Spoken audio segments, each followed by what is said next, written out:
the Vatican, where Pope Benedict has just finished celebrating Easter Mass, and our own Jim Sciutto is there. Good morning, Jim. Good morning, Bill. It was a very unusual breach of protocol at St. Peter's this morning. They changed the schedule of the Mass to allow a cardinal to address the Pope directly, and in that address, you heard a spirited defense of the Church.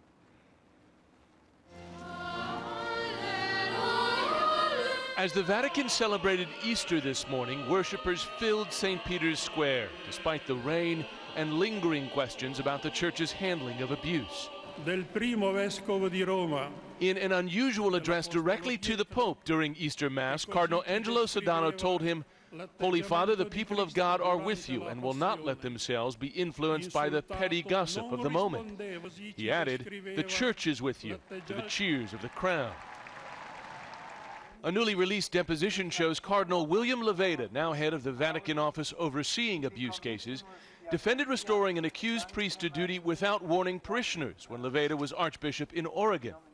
Other newly released documents show that when he was a cardinal, Pope Benedict waited several years to defrock an accused Arizona priest. Responding to the Arizona case, the Vatican called the account, quote, misleading, saying the Church followed proper procedures and noting it did eventually remove the priest.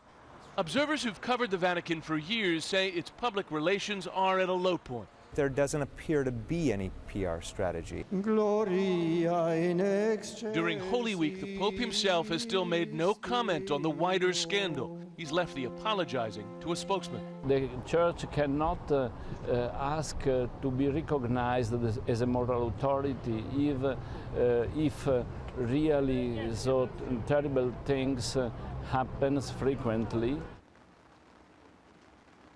In his homily this morning, the Pope did say that Easter doesn't work magic and that the Church should expect to face both joy and anguish this year, but certainly not the direct reference, the direct apology for the scandal, Bill, that many were hoping for.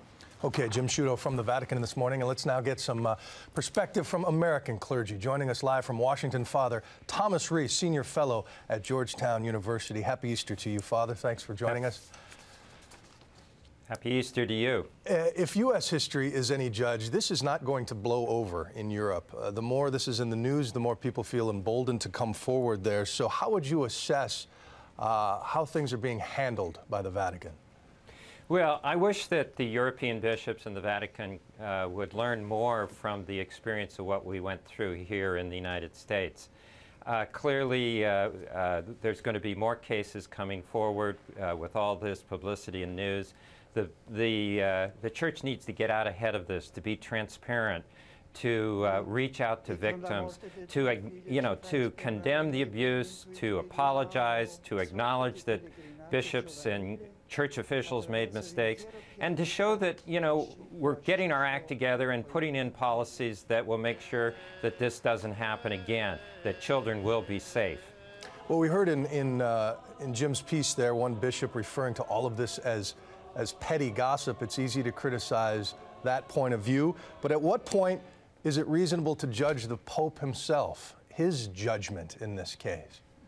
Well, I think it's clear that Cardinal Ratzinger, who became Pope Benedict, early in his career didn't understand this any better than a lot of other bishops, but he has grown in his understanding of this abuse crisis. And in fact, he got it better and quicker than anybody else in the Vatican, including Pope John Paul II. So I think that now what he needs to do is to continue what he did when he came to the United States, acknowledge the abuse, acknowledge that bishops made mistakes, apologize, apologize, apologize, and make sure that we have zero tolerance for abuse in the Church anywhere in the world today. When you read Mass, lead Mass later this morning, what will you tell the faithful in your congregation about this? Well, the gospel that we're going to be using at church today is the story of the two people who left Jerusalem discouraged after the death of Jesus and went to Emmaus. And Jesus came and was with them and explained the scriptures to them. It's not surprising that people can be discouraged, that they can have doubts. This is part of being a Christian. But we have hope in Christ. We have hope in the resurrection. We have hope that by the power of God and His Spirit, that death can be defeated, that we can have victory over any kind of defeat and death, and can find hope in the resurrection. Father Thomas Reese, thanks again for your time this morning. You're welcome.